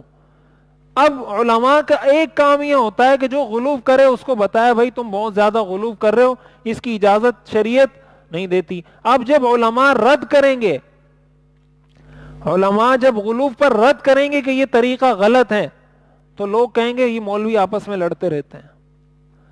بھائی آپ کو یہ اللہ نے عقل دی ہے, یہ پتھر ہے نا, پتھر ہے. کوئی شخص کہتا ہے نہیں بھائی یہ پلاسٹک کے پتھر نہیں ہے, اور جو کہہ رہا ہے کہ یہ پتھر ہے وہ اس پہ دلیل دے رہا ہے کہ نہیں بھائی یہ پتھر ہے, یہ پلاسٹک نہیں ہے. اور پھر آپ کہیں کہ یار یہ دونوں آپس میں لڑ رہے ہیں, انہوں نے اختلاف پیدا کیا ہوا ہے. چاہیے یہ تھا کہ آپ اس شخص کو جو یہ کہہ رہا ہے کہ یہ پلاسٹک ہے پتھر نہیں ہے, آپ اس کو سمجھاتے کہ بھائی آپ جو بات کر رہے ہو یہ غلط کر رہے ہو. ہمارے لوگ کیا کرتے ہیں, ہمارے لوگ کہتے ہیں یہ دونوں غلط بات کر رہے ہیں, یہ مولوی صاحب بھی غلط بول رہا ہے, یہ مولوی صاحب بھی غلط بول رہا ہے, تو صحیح آپ کو کہاں سے ملے گا؟ تو اس کا مطلب آپ اس پتھر کو پتھر نہیں بولو, پلاسٹک بولو. اور مولوی صاحب کہتا ہے نہیں میں پلاسٹک بولوں گا نہیں. اس پتھر کو تو پلاسٹک بولنے سے کچھ نہیں جاتا, کوئی لڑے گا ہم بول بھی دیں گے, لیکن اسلام میں تو اپنی مرضی کی تشریح برداشت نہیں کی جا سکتی نا, کہ وہ کہے یہ اسلام ہے, ہم کہیں ہاں اسلام ہے. ایسا نہیں ہو سکتا. کوئی خوش ہو, کوئی ناراض ہو, کسی کو اچھا لگے برا لگے, یہ علماء کا کام ہے. ینفون عنہ تحریف الغالین, جو تحریف غلو کرنے والے لوگ کریں گے یہ اس کی نفی کریں گے. وانتحال المبطلین, باطل پرست لوگ اسلام کی طرف جو غلط باتیں منسوب کریں گے, ان کا کام ہوگا کہ وہ بتائیں گے کہ یہ تم نے باتیں منسوب کی ہیں یہ غلط ہیں, یہ اسلام کا حصہ نہیں ہے. وتأویل الجاہلین, اور جاہل لوگ جو قرآن حدیث کی غلط تشریح کریں گے, علماء حق کا کام ہوگا کہ بتائیں گے کہ یہ آدمی جاہل ہے، اس کو قرآن حدیث کا نہیں پتا، یہ جو قرآن کی تفسیر کر رہا ہے یہ غلط کر رہا ہے، یہ جو حدیث کی تشریح بیان کر رہا ہے یہ غلط بیان کر رہا ہے۔ یہ علماء کا کام ہے کہ لوگوں کو بتائیں کہ قرآن کی صحیح تفسیر یہ ہے، یہ جو تفسیر کر رہا ہے یہ اس وجہ سے غلط ہے۔ اب یہ علماء کی بنیادی ذمہ داری ہے اور یہ علماء ہر وقت کرتے رہتے ہیں۔ تو یہ 6 طریقے آزمائے گئے۔ تو میں یہ بات کر رہا تھا کہ یہ ہتھ کنڈے ہر وقت استعمال کیے جاتے رہے، جب سارے طریقوں میں ناکامی ہوئی اب انہوں نے اوٹ پٹانگ مطالبات شروع کر دیے۔ انہوں نے کہا یہ تو اور کسی بھی ذریعے سے بات نہیں مانتے، ایسا کرتے ہیں ان سے کچھ مطالبات کرتے ہیں۔ اب مطالبات کیا کیے انہوں نے؟ حضور علیہ الصلوۃ والسلام کے پاس آئے اور کہا یہ مکہ کے پہاڑ ہیں، اتنی تنگ تنگ رستے ہیں، تو آپ ایسا کریں اللہ سے دعا کریں کہ یہ پہاڑ یہاں سے ہٹ جائیں، یہ سارے روڈ کھل جائیں اور بڑے بڑے کشادہ روڈ ہوں، تو آپ دعا کریں آپ اگر اللہ کے رسول ہیں۔ اچھا اگر یہ نہیں کر سکتے، قالوا لن نؤمن لك حتى تفجر لنا من الارض ينبوعا، مکہ کی زمین میں پانی نہیں ہے، تو سارا صحرا ہے، پتھریلی زمین ہے، کم از کم اتنا تو کر لیں، اللہ سے دعا کریں آپ اگر اللہ کے رسول ہیں، ایک چشمہ ہی جاری کر دیں یہاں پر۔ لن نؤمن لك حتى تفجر لنا من الارض ينبوعا، کم از کم زمین سے ایک چشمہ ہی جاری کروا دیں۔ چشمہ جاری نہیں کر سکتے، او تکون لك جنۃ من نخیل وعنب فتفجر الانہار خلالها تفجیرا، آپ کہتے ہیں میں اللہ کا رسول ہوں، کم از کم اللہ سے یہ دعا تو کرو کہ آپ کو کوئی اتنا بڑا باغ دے جس میں انگور بھی ہو، کھجور بھی ہو، اور اس کے بیچ میں سے نہریں بہتی ہوں، تو ہم دیکھیں کہ یار اس کے پاس دنیا میں اتنا کچھ ہے تو واقعی میں اللہ کا رسول ہوگا۔ یہ قرآن کی آیات سنا رہا ہوں آپ کو۔ او تکون لک جنۃ من نخیل وعنب فتفجر الانہار خلالها تفجیرا، یہ بھی نہیں کر سکتے۔ او یکون لک بیت من زخرف، سونے چاندی کا ایک محل بنا کے بتا دو، آپ اللہ کے رسول ہیں تو اللہ سے دعا کریں کم از کم آپ کو ایک سونے کا گھر بنا کے دے دیں، ہمیں پتہ چلے۔ او ترقا فی السماء، یا ایسا کریں آپ ہمارے سامنے آسمان پہ چڑھیں۔ او ترقا فی السماء، ہمارے سامنے آسمان پہ چڑھیں تب ہم ایمان لے کر آئیں گے۔ اور آگے سنیں، وَلَن نُؤْمِنَ لِرُقِيِّكَ، اگر آپ ہمارے سامنے آسمان پر بھی چڑھ جائیں پھر بھی ہم ایمان نہیں لائیں گے، حَتَّى تُنَزِّلَ عَلَيْنَا كِتَابًا نَقْرَأُ، یہاں تک کہ آپ ہمارے سامنے آسمان پر چڑھیں بھی اور وہاں سے واپسی پر اپنے ساتھ ایک کتاب بھی لے کر آئیں، پھر ہم اس کتاب کو پڑھیں گے تب مسلمان ہوں گے۔ لن نؤمن لك لن نؤمن لرقيك حتى تنزل علينا كتابا نقرأ، حضور علیہ الصلوۃ والسلام کو اللہ نے فرمایا قل، آپ کہہ دیجئے سبحان ربی هل كنت الا بشرا رسولا، میرا رب بہت بلند ہے، ہر عیب سے پاک ہے، میں تو ایک انسان ہوں لیکن اللہ کا رسول ہوں۔ هل كنت الا بشرا رسولا، میں تو ایک بشر ہوں لیکن اللہ نے مجھے رسول بنایا ہے۔ یہ جو تم ساری باتیں کر رہے ہو یہ کسی انسان کے اختیار میں نہیں ہوتی، اور میں نے یہ دعویٰ تو کیا نہیں ہے کہ میں یہ سارے کام کر سکتا ہوں۔ یہ میں نے کب کہا ہے کہ میں نہریں جاری کر سکتا ہوں یا سونے چاندی کے محلات بنا سکتا ہوں؟ یہ تو میرا دعویٰ ہی نہیں۔ جب میرا دعویٰ نہیں تو تم مجھ سے یہ مطالبہ کیوں کر رہے ہو؟ اب یہاں پر انہوں نے یہ مطالبہ کیا، اللہ تعالیٰ نے ان کے اس مطالبے کو پورا بھی نہیں کیا۔ اب پہلی بات جو ہمیں سمجھنی چاہیے اس میں وہ یہ کہ جب باطل اپنے سارے ہتھ کنڈے استعمال کر لیتا ہے، کوئی طریقہ نہیں آتا، پھر وہ مغالطے میں مبتلا کرنا شروع کرتا ہے لوگوں کو۔ مغالطے کا مطلب کہ وہ بات کر رہا ہوگا اور لوگوں کو یہ باور کرا رہا ہوگا کہ بھائی اگر یہ آدمی حق اور سچ پر ہوتا تو یہ کام کر دیتا، اگر یہ حق سچ پر ہوتا تو اس بات کا جواب دے دیتا، اس کے پاس تو اس بات کا جواب ہی نہیں ہے، یا یہ تو یہ کام ہی نہیں کر سکتا، اس کا مطلب یہ حق پر نہیں ہے۔ اب ہمارے لوگ کس مغالطے میں پڑتے ہیں؟ مثال کے طور پر یہی مغالطہ کہ اگر کافر اس وقت یہ کہتے کہ بھائی اگر یہ اللہ کا رسول ہے تو اللہ کے ساتھ اتنا مضبوط تعلق ہے تو کر کے دکھا دے، رسول کا تو اللہ سے بڑا قریبی تعلق ہوتا ہے، تو وہ کافر یہ کہتے کہ بھائی اگر اتنا ہی اللہ سے مضبوط تعلق ہے تو ایک سونے چاندی کا گھر ہمیں بنا کے دکھا دے، ہمیں پتہ چل جائے۔ تو اب مغالطہ اس میں یہ ہوگا کہ گویا آپ نے حق اور باطل کا معیار اس بات کو بنا لیا کہ یہ سونے کا گھر بنا سکتا ہے یا نہیں بنا سکتا. حالانکہ حق اور باطل کا معیار یہ تھا کہ یہ جس رستے پر چل رہا ہے وہ رستہ ٹھیک ہے یا نہیں, جس رستے پر چل رہا ہے اس کے حق ہونے کے دلائل اس کے پاس ہیں یا نہیں. آپ کو اگر معیار بنانا تھا اس چیز کو بناتے کہ بھائی آپ یہ دعویٰ کرتے ہو, دلیل پیش کرو, مجھے یہ سوال ہے اس کا جواب دو, یہ سوال ہے اس کا جواب دو. وہ آپ کو جواب دیتا, جواب نہ دیتا تو آپ کہتے کہ بھائی واقعی اس کے پاس تو جواب نہیں ہے, اس کے پاس تو دلیل نہیں ہے. لیکن دلیل آپ نے بنا لیا اس بات کو کہ یہ ایک نہر جاری کر کے بتائے تاکہ ہم اس کو مان لیں کہ یہ رسول ہے. اب دوسرا آدمی یہ سمجھ رہا ہے کہ ان کے رسول ہونے کا پتہ اس بات سے چلے گا کہ یہ نہر جاری کر کے بتائے, حالانکہ یہ معیار ہی غلط ہے. تو باطل کا ایک کام یہ ہوتا ہے کہ وہ غلط معیارات سیٹ کر دیتا ہے, غلط سٹینڈرڈ سیٹ کر دیتا ہے کہ اگر یہ مولوی صاحب صحیح ہے تو اس کو اس سٹینڈرڈ پہ اترنا چاہیے, اس کو اس معیار پہ اترنا چاہیے, اس کو بات اس طریقے سے کرنی چاہیے, اس کا لہجہ ایسا ہونا چاہیے, اس کے رویے ایسے ہونے چاہیے, اس کا انداز گفتگو, انداز تحریر اس طریقے سے ہونا چاہیے. اب ہمارا مسلمان کیا کہتا ہے کہ باطل کے معیارات تو یہ ہیں اور یہ مولوی صاحب اس پر فٹ نہیں اترتا, لہذا مولوی صاحب غلط. حالانکہ مولوی صاحب غلط اس وقت ہوتا جب اس کے پاس اپنے دعوے پر دلیل نہیں ہوتی. اگر وہ دعویٰ کرتا اور آپ اس کو کہتے دلیل دیں, وہ کہتا میرے پاس دلیل نہیں, تب آپ کہتے ہیں آپ غلط ہیں. لیکن اگر اس کے پاس اپنے دعوے پر ساری دلیلیں ہیں لیکن باطل کی جانب سے سیٹ کیے گئے معیارات پر پورا نہیں اترتا, اس وجہ سے آپ اس کو غلط قرار دیتے ہیں.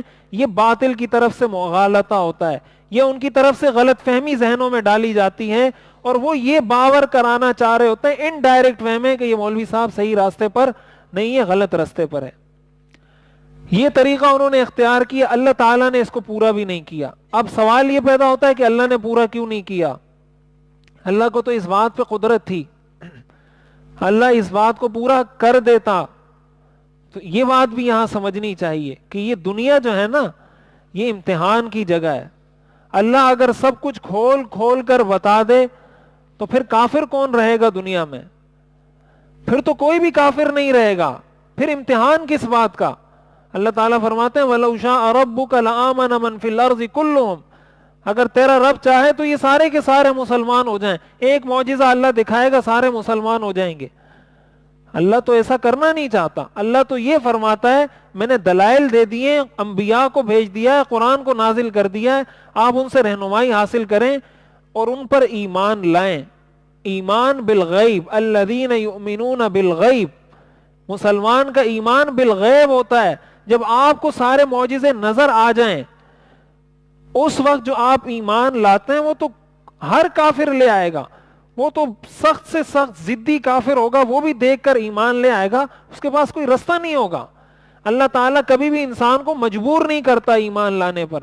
ہدیناہ النجدین انا ہدیناہ السبیل اما شاکرا و اما کفورا, اللہ فرماتے میں نے دونوں رستے بتا دیے, یا شکر کا راستہ ہے یا کفر کا راستہ ہے, اختیار آپ نے خود کرنا ہے. من شاء فلیؤمن من شاء فلیکفر, جو چاہے مومن ہو جائے جو چاہے کافر ہو جائے, میں مجبور نہیں کرتا. ہاں کہتا ہوں مسلمان ہو جاؤ اس لیے کہ کافروں کے لیے جہنم ہے, لیکن زبردستی تمہیں مسلمان بناؤں گا نہیں.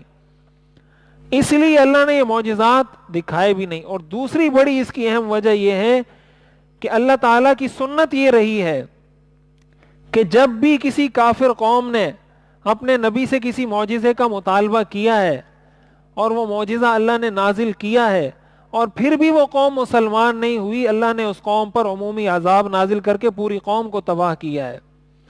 قوم صالح نے حضرت صالح علیہ السلام سے مطالبہ کیا کہ اس پتھر سے اونٹنی نکال کے بتائیں, یہ پتھر ہے, آپ اللہ کے پیغمبر ہیں, اس پتھر سے اونٹنی نکالیں. حضرت صالح علیہ السلام نے دعا کی, پتھر سے اونٹنی نکل گئی. جو اس میں آتا ہے نا اذ انبعث اشقاها فقال لهم رسول اللہ ناقۃ اللہ وسقیاها, پھر جب اونٹنی نکلی حضرت صالح نے فرمایا اب اس کو چھیڑنا نہیں, اس کو ہاتھ نہیں لگانا, نقصان نہیں پہنچانا, یہ اللہ کی نشانی ہے, اور ایک دن پانی یہ پیے گی, ایک دن تمہارے جانور پیئیں گے. ہو اذ انبعث اشقاها, ایک شخص اٹھا فکذبوہ فعقروہا، اس کی ٹانگیں کاٹ دی، فدمدم علیہم ربہم بذنبہم فسواہا، اللہ کہتے ہیں میں نے سب کو برابر کر کے رکھ دیا دنیا میں۔ جب بھی کسی قوم نے مطالبہ کیا ہے معجزے کا اور اللہ نے وہ معجزہ دکھایا ہے، پھر اس قوم نے نہیں مانا تو اللہ نے عمومی عذاب نازل کیا اس قوم پر، اور اس امت پر اللہ نے عمومی عذاب نازل نہیں کرنا تھا، اس لیے کہ اس امت نے قیامت تک باقی رہنا ہے۔ اگر ان کے اس مطالبے پر یہ سب کچھ ہو جاتا پھر بھی وہ ایمان نہ لاتے تو پھر یہ امت بچتی ہی نہیں، پھر یہ امت پر عمومی عذاب آتا، پوری امت ختم ہوتی، اور یہ اللہ کی منشا نہیں تھی، اس لیے اللہ تعالیٰ نے ان کا یہ مطالبہ بھی پورا نہیں کیا۔ تو یہ بھی ان کا ایک طریقہ ہوتا ہے مسلمانوں کو اپنے دین سے ہٹانے کا۔ تو یہ آج جو میں نے ذکر کیے ہیں یہ سات طریقے کل ہو گئے، 3 پچھلے درس میں ذکر کیے تھے اور 4 طریقے آج ذکر کیے ہیں۔ کوئی خلاصہ بتا سکتا ہے 7 طریقے کون کون سے ہیں، تاکہ مجھے پتہ چلے میں نے اتنی مغز ماری کی ہے اس کا حاصل کیا ہوا ہے؟ کوئی گنوا سکتا ہے؟ صرف ہاتھ پر نہیں، پتہ چلے کہ کون سے 7 طریقے ہیں۔ یہ یاد کریں، کریں گے تو پتہ چلے گا، آئندہ زندگی میں کام آئیں گی یہ چیزیں، اور ہمیں پتہ بھی چلے گا کہ حضور کے ساتھ کیا کچھ ہوا ہے اور ہمارے ساتھ جو ہو رہا ہے یہ اس سے کتنی مماثلت اور کتنی مطابقت رکھتا ہے۔ پہلا طریقہ ہے استہزاء کا، حضور کا مذاق اڑایا گیا ہے، اور میں نے اس کو آپ کی مثال آپ کو بتائی، اس کی مثال کیسے مذاق اڑاتے تھے۔ دوسرا طریقہ انہوں نے اختیار کیا، حضور کے سپورٹر پر دباؤ ڈالا گیا، ابو طالب پر دباؤ ڈالا گیا کہ ان کی سپورٹ سے باز آ جائیں۔ تیسرا طریقہ اختیار کیا گیا پروپیگنڈے کا، کہ حضور کے خلاف یہ پروپیگنڈا کر دیا کہ یہ ساحر ہے، شاعر ہے، مجنون ہے، ان کی باتوں کا کوئی اعتبار نہیں۔ چوتھا طریقہ اختیار کیا گیا کہ ان کو دنیا کی پیشکش کی گئی کہ مال دے دیں گے، سردار بنا دیں گے، سید بنا دیں گے، وغیرہ وغیرہ۔ پانچواں طریقہ اختیار کیا مفاہمت کا، کہ کچھ بھی نہیں کرتے چلیں کمپرومائز کر لیں، کچھ ہماری بات مان لیں، کچھ ہم آپ کی بات مان لیں گے، یہ کام یہ بھی نہیں چلا۔ چھٹا طریقہ اختیار کیا مداہنت کا، کہ حضور کے صحابہ کو توڑنے کی کوشش کی حضور سے، یہ طریقہ بھی ناکام۔ ساتواں طریقہ اختیار کیا کہ بے جا غلط فضول مطالبات شروع کر کے اس کو حق اور باطل کا معیار بنا دیا، یہ مطالبہ بھی کامیاب نہیں ہوا۔ حضور نے آگے سے جواب میں اتنا کہہ دیا، حل کنت الا بشر الرسولہ، میں نے تو یہ کہا ہی نہیں ہے کہ میں جنت بنا سکتا ہوں یا میں سونے کے محل بنا سکتا ہوں، میں نے یہ دعویٰ کب کیا؟ جب نہیں کیا تو آپ کا مطالبہ ہی غلط ہے۔ یہ 7 کے 7 طریقے ناکام ہو گئے۔ اور بھی بہت سارے طریقے ہیں، 4-5 طریقے اور بھی ہیں، انشاءاللہ اس کو اگلے درس میں ذکر کروں گا۔ اور پھر ذکر کرنے کے بعد جو آگے جو میں نے آج ارادہ تھا میں نے کہا ذکر کر دوں گا، لیکن وقت گزر گیا سارا۔ جو ہمارے ہاں آج 5th جنریشن وار ہے، اسی طرح الغزو الفکری نظریاتی جنگ، آج کے زمانے میں جو جنگ لڑی جا رہی ہے نظریات کی، اور پھر جو 5th جنریشن وار ہے، کس طریقے سے یہ سائبر وار لڑی جا رہی ہے، ہائبرڈ وار کہہ لیں، سائبر وار کہہ لیں، یا کوئی بھی اس کو نام دے دیں، آج دنیا میں اسلام کے خلاف یہ کیسے لڑی جا رہی ہے اور ہماری ذمہ داری کیا ہے، انشاءاللہ اس کو اگلے درس میں ذکر کریں گے۔ اللہ تعالی ہمیں سمجھنے اور عمل کرنے کی توفیق عطا فرمائے۔ یہ سوال ہے، کیا گھر، بچوں اور شوہر کے سارے کام بیوی پر فرض کیے گئے ہیں؟ سارے کام بیوی پر فرض نہیں ہیں اور سارے کام شوہر پر بھی فرض نہیں ہیں، تو لیکن اتنی بات ہے کہ یہ جو رشتہ ہے میاں بیوی کا، جو رشتہ ہوتا ہے، یہ علماء نے لکھا ہے کہ یہ ضابطے سے نہیں چلتا، یہ رابطے سے چلتا ہے۔ اگر اس بات پر آپ آ جائیں گے کہ میرا حق کیا ہے اور اس کا حق کیا ہے، یہاں تک میرا حق تھا بس، اس سے آگے نہیں کروں گا یا نہیں کروں گی، مثال کے طور پر اب شوہر کے ذمے شریعت نے نہیں رکھا کہ بیوی کا علاج کرے، یہ شوہر کے اس ذمہ داریوں میں ہی شامل نہیں ہے کہ بیوی بیمار ہو تو آپ اس کا علاج کریں، لیکن ایسا نہیں ہوتا کہ کوئی شوہر یہ کہے کہ میری بیوی بیمار ہو گئی تو میں اس کا علاج نہیں کرتا۔ تو بسا اوقات ایسا ہوتا ہے کہ بیوی یہ کہتی ہے کہ یہ میری ذمہ داری نہیں ہے تو میں نہیں کرتا، میں نہیں کرتی یہ کام، تو پھر شوہر بھی بہت سارے کاموں میں کہہ سکتا ہے کہ یہ میری ذمہ داری نہیں ہے، یہ کام میں نہیں کرتا۔ تو اگر اس طریقے سے یہ کام شروع ہو جائیں گے تو گھر چلے گا ہی نہیں۔ تو کوشش یہ کرنی چاہیے، اس بات کی اجازت نہیں دیتی شریعت کہ بیوی پر ظلم کیا جائے یا بیوی سے وہ کام لیے جائیں کہ سارے گھر کی وہ خدمت کر رہی ہے، سارے گھر کے برتن بھی دھو رہی ہے، سارے گھر کے کام بھی کر رہی ہے اور سارے گھر کی باتیں بھی سن رہی ہے۔ یہ جائز نہیں، یہ تو ظلم ہے، اور جو ظلم کر رہا ہے اللہ اس سے قیامت کے دن پوچھے گا. یہ الگ بات ہے، دنیا میں شریعت کہتی ہے برداشت کرو، صبر کرو، لیکن اس کا یہ مطلب نہیں کہ جو ظلم کر رہا ہے وہ بس اس کے ظلم کی اجازت ہے. قیامت کے دن سارا حساب کتاب دینا ہوگا. جس نے ظلم کیا ہے اس کو بھی حساب دینا ہے، جس پر ہوا ہے اس کو بھی بتایا جائے گا بھائی اس نے ظلم کیا تھا، اس سے اپنا بدلہ لے لو. تو کوشش یہ کرنی چاہیے کہ اس اعتبار سے چلا جائے کہ نہ شوہر بیوی پر ایسی ذمہ داری، ایسا بوجھ ڈالے جو اس پر لازم نہیں ہے، اور اس کو مجبور بھی نہ کرے. اگر وہ نہیں کرتی تو شوہر اس کو مجبور نہیں کر سکتا شرعاً کہ یہ کام تم نے کرنا ہے. مثال کے طور پر سسر ساس کی خدمت عورت پر لازم نہیں ہے. کوئی عورت کہتی ہے میں نہیں کرتی تو شوہر مجبور نہیں کر سکتا اس کو، اس کی یہ ذمہ داری ہی نہیں ہے. ہاں اس کو چاہیے کہ وہ کرے، اس لیے کہ اس کے شوہر کے ماں باپ ہیں تو چلیں اس کے ماں باپ کی بھی کوئی خدمت کر لے گا، یہ اپنے شوہر کے ماں باپ کی خدمت کر لے. بس اعتدال کے ساتھ چلنا چاہیے اس معاملے میں. کیا ازدواج کو ان کی کوتاہی پر ملامت کرنا صحیح ہے؟ ان کی خوبیوں پر ان کی حوصلہ افزائی نہیں کرنی چاہیے؟ حوصلہ افزائی کرنی چاہیے. تو میں نے سیرت کے درس میں جو حضرت خدیجہ کا واقعہ ذکر کیا تھا، پتہ نہیں کون سا نمبر ہوگا سیرت درس کا، کوئی شاید 15-16 نمبر، جہاں حضرت خدیجہ کا میں نے تذکرہ کیا ہے کہ حضرت خدیجہ کے ساتھ حضور کا کیسا تعلق تھا. میں نے پورا ایک دن درس اسی پر دیا تھا سیرت میں کہ حضور اپنی ازواج مطہرات کی کیسے حوصلہ افزائی کرتے تھے اور کیسے ان سے مشورہ لیتے تھے، ان کو اہمیت دیتے تھے تاکہ ان کو پتہ چلے کہ ہماری حضور کی زندگی میں اہمیت ہے. تو اس پر تو بہت تفصیل شریعت نے بیان کی ہے، اور یہ شریعت کا حکم بھی ہے. حدیث شریف میں آتا ہے خیرکم خیرکم لأہلہ وانا خیرکم لأہلی، تم میں سب سے بہترین وہ ہے جو اپنے گھر والوں کے ساتھ اچھا ہو، اور میں تم میں سب سے زیادہ اپنے گھر والوں کے ساتھ اچھا ہوں. اللہ تعالی ہمیں عمل کرنے کی توفیق عطا فرمائے. الحمدللہ رب العالمین والصلاة والسلام علی رسولہ محمد وآلہ واصحابہ اجمعین. ربنا آتنا فی الدنیا حسنہ وفی الآخرة حسنہ وقنا عذاب النار. اللہم انا نسألک المعافاة فی الدنیا والآخرة. اللہم ارنا الحق حقا وارزقنا اتباعه وارنا الباطل باطلا وارزقنا اجتنابه.